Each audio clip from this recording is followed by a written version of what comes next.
Los preparativos avanzan y avanzan con una noticia que ustedes ven. La noticia es la imagen. El Vaticano acaba de divulgar la imagen de la colocación de la chimenea. Ya está instalada la chimenea allí en uno de los techos de la Capilla Sixtina.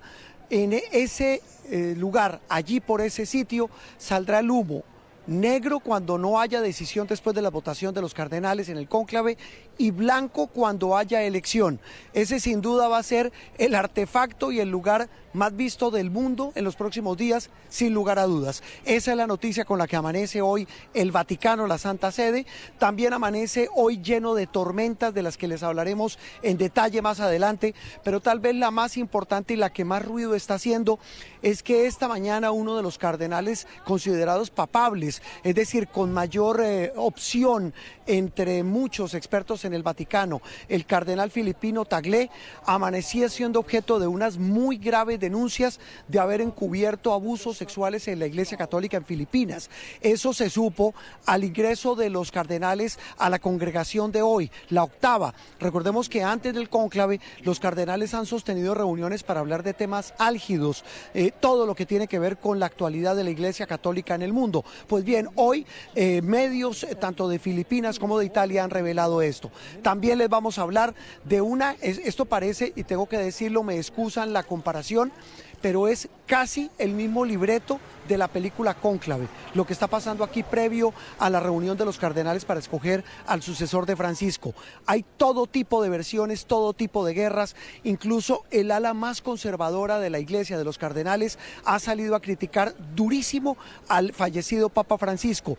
Eso lo toman los expertos, nos dicen, como una señal para que los que son del ala progresista y del ala, es decir, los que son discípulos y cardenales nombrados por el Papa Francisco y que tienen opción de ser Papa, no lo sean y desanimen a otros cardenales a que voten por ello. De todo eso, de Iglesia, de política y de Colombia les hablaremos en instantes, porque hablamos en exclusiva con el cardenal colombiano Luis José Rueda. Le dijo a Noticias Caracol y a Blue Radio que está profundamente preocupado por la situación de orden público en nuestro país, de lo que ha hablado con los obispos colombianos y de lo que viene, por supuesto, para la Iglesia. Habla de un tema que es fundamental y es el de la polarización.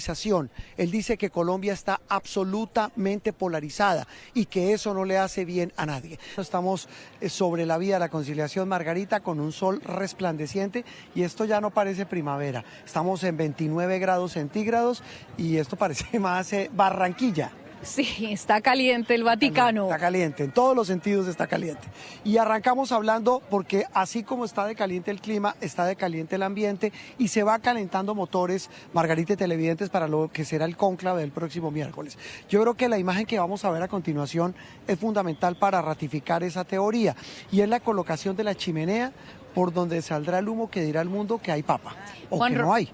Juan Roberto, si la Brigada de Bomberos del Vaticano fue la encargada de instalar la chimenea en el techo de la Capilla Sixtina, lo cual por supuesto es una noticia de la proximidad del cónclave y por lo pronto no habemos papa, pero habemos chimenea.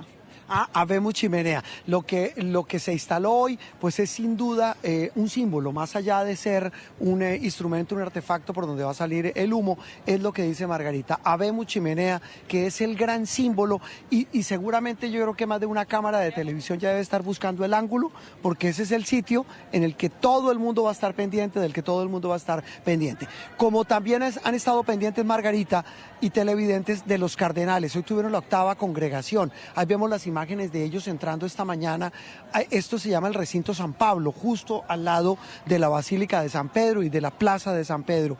Allí pues entraban, llama la atención el hermetismo, sabe que tengo que decirlo, Margarita, hasta la molestia de muchos de ellos, porque no solamente no quieren hablar, sino está de por medio, Margarita, una guerra intestina enorme, porque estamos hablando de un juego de poder gigante por quién será el próximo papa. Sí, Juan Roberto, ya por supuesto están las opiniones de los analistas, los análisis de cómo están las cosas, va de alguna manera sopesándose la situación, quedando claro que muy probablemente, por un lado, no va a haber un Francisco 2.0, es decir, no habrá una versión absolutamente completa de lo que representó Francisco, pero tampoco que no habrá un cardenal completamente conservador convertido en papa, que seguramente van a tener que buscar una figura que aglutine de todos los lados algunos de los requerimientos que son muy variados en este momento en términos de lo que necesita la Iglesia. Pues uno de ellos habló cortico, muy cortico, pero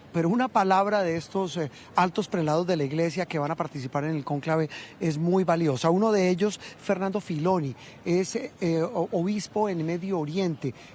Aquí tengo el cargo, mire, el cargo de él es Gran Maestre de la Orden del Santo Sepulcro de Jerusalén. Habló muy corto sobre la expectativa del cónclave. ¿Cuál es la urgencia de la Iglesia en este momento? Yo creo que en estos días han salido muchas ideas, todas valiosas, muy valiosas. Lo primero es que creo que el Papa tiene que seguir trabajando de la mano de Jesús. El Papa tiene que asegurar la unidad de la Iglesia. Eso es fundamental.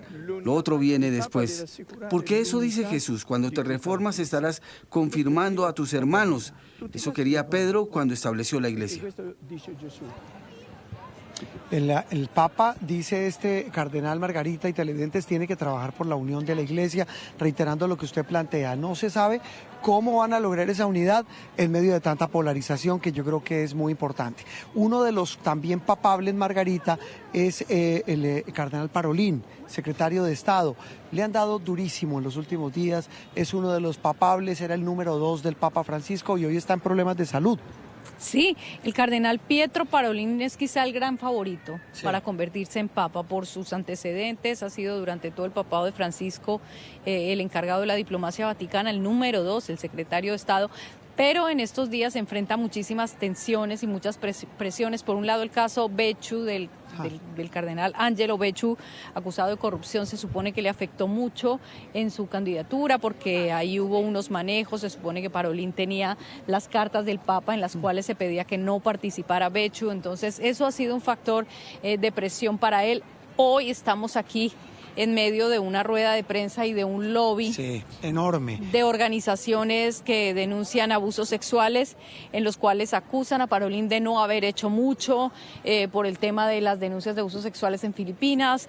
Entonces hay mucha presión sobre él y eso se tradujo en que tuvo algunos quebrantos de salud, tuvo problemas de tensión en las últimas horas, pero hoy se informó en la rueda de prensa del Vaticano que está bien, que ya está bien. Sí, que la tensión se le subió por cuenta de esta oleada de críticas que ha tenido este hombre, que era también lógico, nos decían varios expertos aquí en la Santa Sede, Margarita y televidentes, porque lo que advierten es que quien está más arriba es el que más duro le van a dar.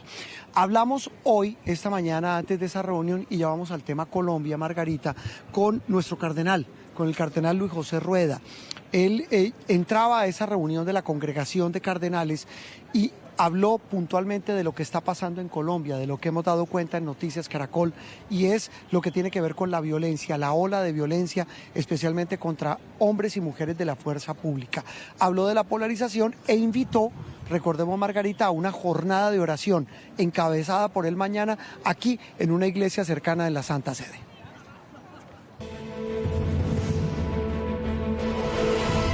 La invitación a esa jornada, uno desde Roma, usted en este momento con la mente puesta en estas congregaciones, pero el corazón puesto en Colombia. ¿Cuál es la invitación que hace esa jornada de oración por la paz en nuestro país? Estamos invitando a todos los colombianos, hombres y mujeres, a que nos unamos en una jornada de oración. La oración transforma el corazón, la oración nos hace sentir la necesidad de perdonarnos y nos da la fuerza para perdonarnos entre nosotros. Sin perdón no hay reconciliación. Algunas personas consideran que no necesitan ser perdonadas, otros dicen que no son capaces de perdonar, otros dicen que no son dignos de recibir el perdón. Sin embargo, el perdón de Cristo Jesús nos da la posibilidad de un camino de reconciliación. El país lo necesita, la humanidad lo necesita y por eso los convocamos a todos. Tendremos la Eucaristía a las 12 del día aquí en la Capilla de Santa Mónica, muy cerca a la Santa Sede, e invitamos a todas las parroquias del país para que se unan en esta esperanza de reencuentro de todos los colombianos. Colombia necesita reconciliarse, sanarse, reencontrarse y caminar juntos. Señor cardenal, ¿han podido hablar con los obispos de esas zonas donde hoy esa situación tan terrible, lo hablábamos hace algunos días, cada vez peor, los ataques a los policías, a los militares. ¿Qué mensaje les han entregado ustedes a los obispos? Hemos hablado con los hermanos obispos, estuvo aquí Monseñor Orlando Olave, que venía de una convivencia de Tierra Santa, pudimos dialogar, trabajar en grupo, un buen momento, y con ellos decidimos también estos caminos, porque necesitamos acompañarnos con las herramientas nuestras. No caer en la trampa de la violencia verbal, de la agresión verbal, de la desesperanza. No podemos caer en esas trampas. Debemos mirar el país hacia el futuro, pensarlo en las generaciones nuevas, en los niños y en los jóvenes. ¿Qué país le queremos dejar a la futura generación? Y ese mensaje también para los políticos, es que hemos visto el nivel de polarización en el que está Colombia, es impresionante. Es un virus de todo el mundo, es un virus de América Latina y de todas las democracias. Ha caído en la trampa de que el que piensa distinto siempre es el rival, es el opositor, y es con el pretexto de eliminar y de abrir camino para que se logren los propósitos políticos. Y yo creo que eso degenera, eso destruye la democracia. Es necesario que entre diversos encontremos caminos de unidad.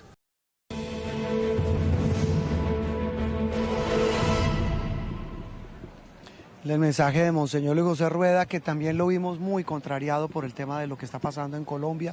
Mañana, Margarita, a las 12 del mediodía, hora de Roma, eso vienen siendo las 3 de la mañana, las 4 de la mañana, hora de Colombia. Sí, 5. Será 5 de la mañana, será esa misa que se oficiará aquí en la iglesia de Santa Mónica, en la Santa Sede.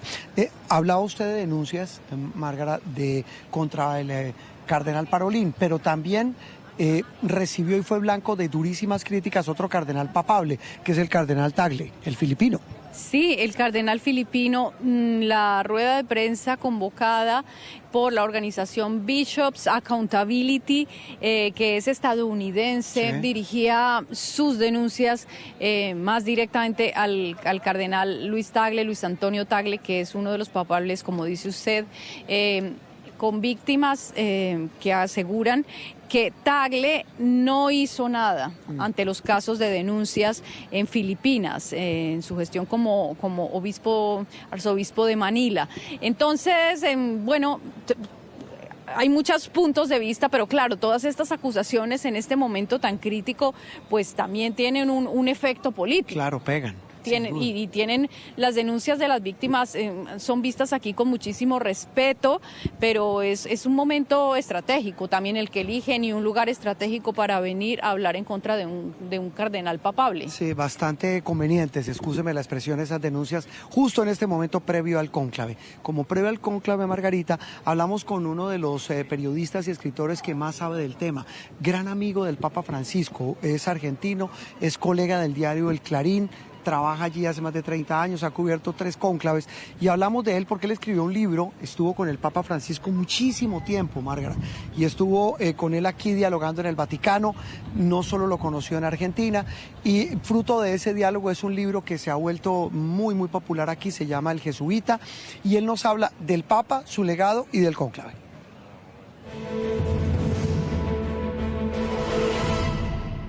Bueno, don Sergio Rubín, periodista argentino, periodista del diario El Clarín, pero más allá que ser un periodista, colega, que ha cubierto varias cónclaves, fue una persona muy cercana al Papa, y cercana de la mejor manera, que es conociendo su labor, su trabajo al ser humano, lo convirtió en un libro, lo convirtió en un bestseller, y lo convirtió también en una guía de consulta para uno entender al Papa que recién falleció. Todo eso para resumir al hombre que hoy, al que le están buscando reemplazo aquí en el Vaticano. Tamaña responsabilidad de una iglesia que quiere ser abierta, que quiere todavía tener manera de sobrevivir en un mundo tan polarizado, Sergio.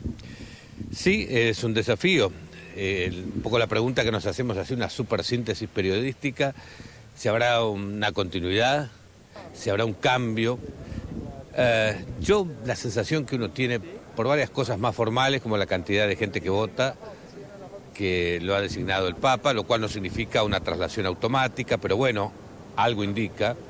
Y en general el clima de época y el espíritu dentro de la propia Iglesia más allá de que él ha tenido, por supuesto, resistencia de algunos sectores, me parece que no veo un cambio brusco. Veo en todo caso una continuidad con algunos cambios.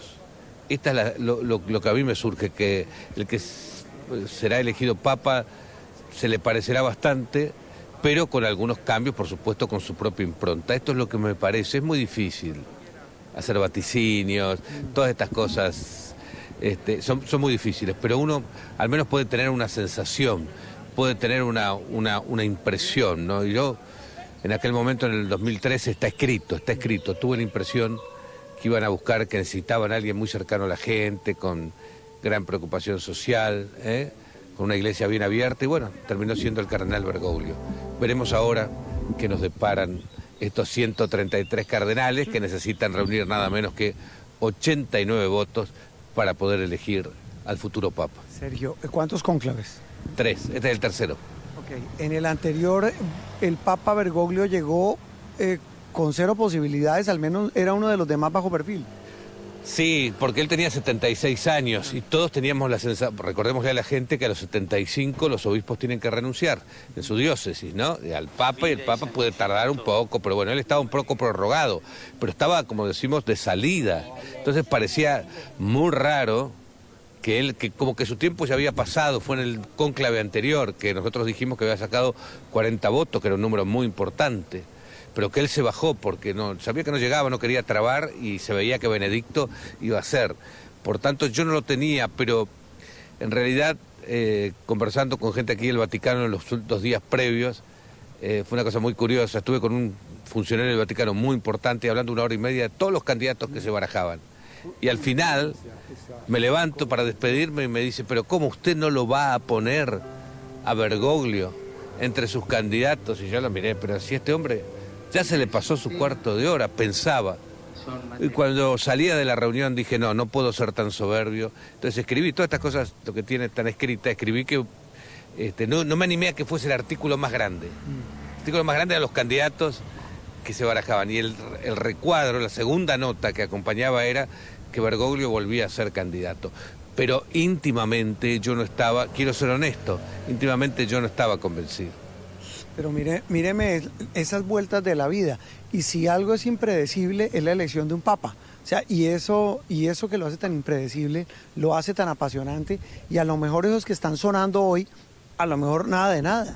No, puede ser. Yo creo que es bastante más probable que los que hoy estén sonando, como usted dice, nada de nada. Yo creo que eso es muy probable. Y que se encuentre, como decimos aquí, un tapado. Alguien que no figura en... ¿Un outsider? Un outsider, sí, no sé qué sería exactamente un outsider, pero por lo menos alguien que no se lo menciona como un gran candidato. Acá hay una expresión que se utiliza mucho en la iglesia, el que entra papa, el cardenal que entra papa sale cardenal, ¿no es cierto? Entonces, eso siempre ha sido así, no exactamente. Con Benedicto se decía que era un gran candidato y fue papa. Sí. Con Bergoglio, por supuesto que la segunda vez no. Un gran tapado, ¿quién fue?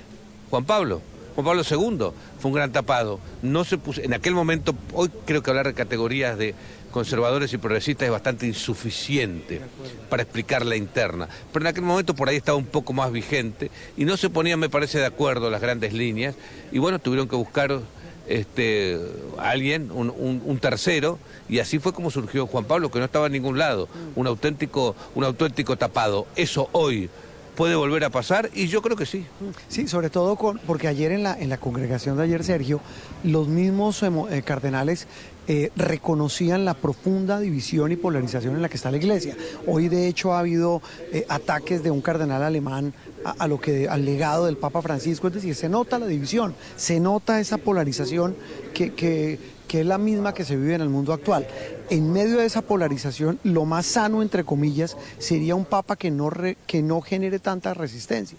Sí, probablemente que sí, lo que pasa es que el papado de Francisco fue muy disruptivo en muchos aspectos, tanto en las formas de este estilo tan cercano, tan austero, tan simple. Algunos lo acusaban, los sectores más conservadores, de estar desacralizando el papado, porque le gustaba el papa con los oropeles y con todas esas cosas, esa magnificencia, ese estilo principesco, y este papa no, y eso tocó, y después otras cosas donde él a mi criterio, jugó con la doctrina al límite, ¿no es cierto?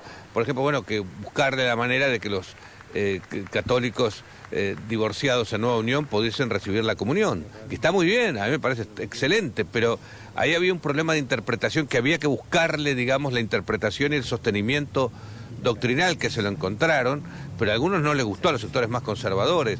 En fin, podría pensar en otros temas que me vienen ahora, a la bendición de parejas homosexuales, que es una cosa muy técnica que sería muy largo tocarlo aquí, no es exactamente como la gente lo imagina, pero sí, es una aproximación a una bendición a las parejas gay. Bueno, también eso fue muy revulsivo para algunos. ¿Son sectores mayoritarios? No, yo creo que no son sectores mayoritarios los que ejercen o ejercieron una resistencia contra Francisco y que quieren hoy un cambio de 180 grados. No lo son, pero han sido y son muy activos, que tienen mucha trascendencia. Por eso yo creo, sigo pensando, con la cautela que hay que tener ante los cónclaves, que yo no veo cambios bruscos. Sí, no me da la sensación de que haya un cambio brusco. Insisto, mi fórmula, puedo equivocarme, de aquí a Colombia que está lejos, de aquí a Colombia que está lejos, pero para mí va a ser una continuidad con algunos cambios. Eso tal vez es lo más importante. Sergio, el legado de Francisco, que es, como usted dice, al límite, disruptivo, distinto, y hoy se respira eso. Ese cónclave va a tener, no digo una sombra, al revés, como una luz, porque a pesar de que tiene muchos detractores, es mucha la gente que entendió que este hombre acercó la iglesia a la gente, que yo creo que es lo más importante. Sí, ahí está, sí, yo coincido absolutamente. Absolutamente la acercó, pero a partir de un convencimiento de él. Los que lo hemos tratado, hemos tenido la dicha de tratarlo durante muchísimos años, antes de ser papa y después, hemos visto en él una gran humanidad, y una grande delicadeza en el trato con todos, especialmente en los más pobres, en los que más sufren, pero no ha sido tampoco clasista, con todos. Tiene un trato extraordinario y él ha intentado justamente, como él dice, abrir las puertas de la iglesia a todos. Entonces digo, me parece que ese es el legado que él deja, de una iglesia abierta a todos. Alguna vez decíamos en una charla con otros colegas que era también un poco, parece un oxímoron, pero era un poco el papa de los ateos, ¿no? El papa, porque llegó a otros lugares. Entonces a veces parece que las cosas han quedado más para la discusión interna de la iglesia, que está bien que haya debate, no está mal, se puede debatir, pero él ha trascendido eso y ha llegado a otra gente. Él hablaba de las periferias geográficas y existenciales, ¿no? Y eso me parece maravilloso. Gente que se encontraba lejos de la iglesia, que se ha sentido más cercana. Sin establecer, las comparaciones son odiosas, pero yo hice 10 viajes con Juan Pablo II, desde México en el 79 en adelante. Era un papa extraordinario. Y hipnotizaba a las multitudes, Juan Pablo, era una cosa impresionante. Y para mí Francisco tiene eso, que no es que le habla a la multitud, le habla a cada uno. Y toca, son estilos, no digo que no es mejor, no estoy, digo, y toca a cada uno, digamos. Es decir, interpela a aquel que por ahí incluso no está tan claro en su fe, que está dudando. Hay que ver las reflexiones de él. Interpela al otro, el otro se siente interpelado, es decir, y me pregunto, a ver, ¿cómo estoy? ¿Estoy feliz? ¿Estoy bien? ¿Cómo es mi relación con Dios? ¿No? Y esto me parece que ha sido... La gente lo ha captado y se ha visto además claramente en los funerales donde se ha expresado, digamos, un especial aprecio por él, el Papa Francisco. Como reza el libro de Javier Cercás, el loco de Dios en el final del mundo. Sí, el loco de Dios, del final del mundo seguro. Loco, bueno, sí, qué sé yo, hay que estar un poco locos también, ¿no? Pero es una locura genial. Yo creo que es una locura de la genialidad de alguien que supo interpretar su tiempo y que supo hablarle a la gente. Vivimos un mundo terriblemente tecnificado, estamos demasiado distraídos por la tecnología, no hay espacio para la reflexión, para la contemplación, para el silencio. Nos llenamos con mucha tecnología y mucho entretenimiento, pero yo creo que también eso no termina de llenarnos espiritualmente, no nos completa espiritualmente. Yo creo que el Papa en eso lo ha entendido muy bien, ¿no? De que nos sintamos más completos. Y eso no viene porque hay tanto en las últimas décadas, tantas teorías espiritualistas de uno aislarse del mundo, centrarse sobre su propio yo, que lo demás no me contamine, pero en realidad el cristianismo, como él muy bien lo exponía, es exactamente lo contrario. La felicidad y la alegría está en el compartir, está en el encuentro con el otro, ¿no? Y creo que él eso lo ha transmitido muy pero muy bien. ¿Cuánto ha permeado, cuánto permeará? No lo sé, pero me parece que deja un legado bien interesante en estas cuestiones, e insisto, me parece que mucha gente lo ha captado. Sin duda. Sergio, de verdad un gusto que nos haya acompañado en Noticias Caracol. No, muy contento de estar con Caracol, un medio tan importante, y con Colombia, un país que quiero muchísimo y que, como siempre decimos con algunos colegas que hemos compartido un viaje a Colombia, como Néstor Pongután, gran querido amigo y colega, ha sido uno de los mejores viajes haber podido ir con el Papa. La visita a Colombia del 2017. Sí, fantástica. Nosotros hicimos un libro con Francesca, el primero, el jesuita, y antes de que fuese Papa, y después uno a los 10 años, y hay un capítulo que comienza contando un poco ese viaje y todo el tema de la violencia política, pero cómo el Papa invitaba en aquel momento a la reconciliación en Colombia, pero es un mensaje obviamente que sirve para todo el mundo. La huella que nos deja. Sergio, gracias. De nada.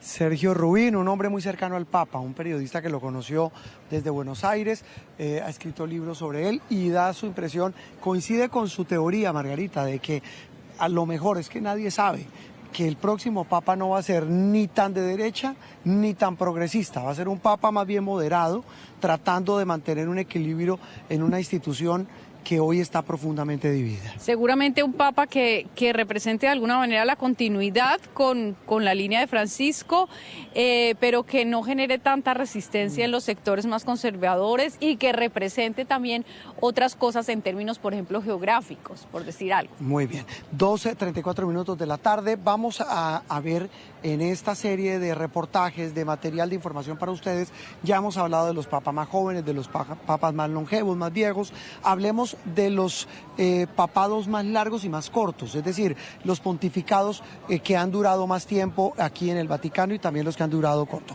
Arranquemos con los más largos, Margarita. Juan Roberto, el récord lo tiene el Papa Pío IX, entre 1846 y 1878, es decir, 31 años al frente de los destinos del Vaticano. El siguiente papado más largo es el del Papa Juan Pablo II. Estuvo casi 27 años como máximo jerarca de la Iglesia Católica, entre 1978 y el año 2005. Después, el Papa León XIII. Fue designado en 1878 y falleció en 1903, es decir, que estuvo 25 años en el trono de Pedro. Pío VII fue papa entre 1800 y 1823, es decir, estuvo 23 años en el cargo. Y por último, el Papa Pío XII, entre 1939 y 1958, es decir, durante 19 años, y recordemos además, 19 años en plenas guerras mundiales. Casi nada, en una época muy convulsionada turbulenta para el planeta. Ahora veamos los papados más cortos que menos duraron en el tiempo, Margarita. Ahora, el Juan Pablo I, claramente, es el papado más corto en 1978, con solo 33 días de pontificado, como ya sabemos. Histórico ese papado por corto. Sí, y muy sospechosa su muerte. Pío VIII, entre 1829 y 1830, 1 año y 7 meses como papa. Juan XXIII. Solo estuvo 4 años, pero sabemos lo revolucionario que fue ese papado, entre 1958 y 1963. León XII estuvo 5 años como papa entre 1823 y 1829. Y por último, Benedicto XV, quien estuvo durante 7 años, entre 1914 y 1922. Muy bien, nos vamos, Margarita, 2:36 p.m. aquí en la Santa Sede, 7 de la mañana, 36 minutos en Colombia, no sin antes dejarlos con la imagen con la que comenzamos, que es la imagen que le da la vuelta al mundo, la de la chimenea, por donde el Vaticano va a decir cuando haya nuevo Papa. Bueno, pues aquí estaremos para contarles a ustedes todos los detalles del previo y sobre todo el momento en que ese humo blanco salga por esa chimenea. La cobertura especial de Noticias Caracol. Feliz resto de mañana para todos en Colombia.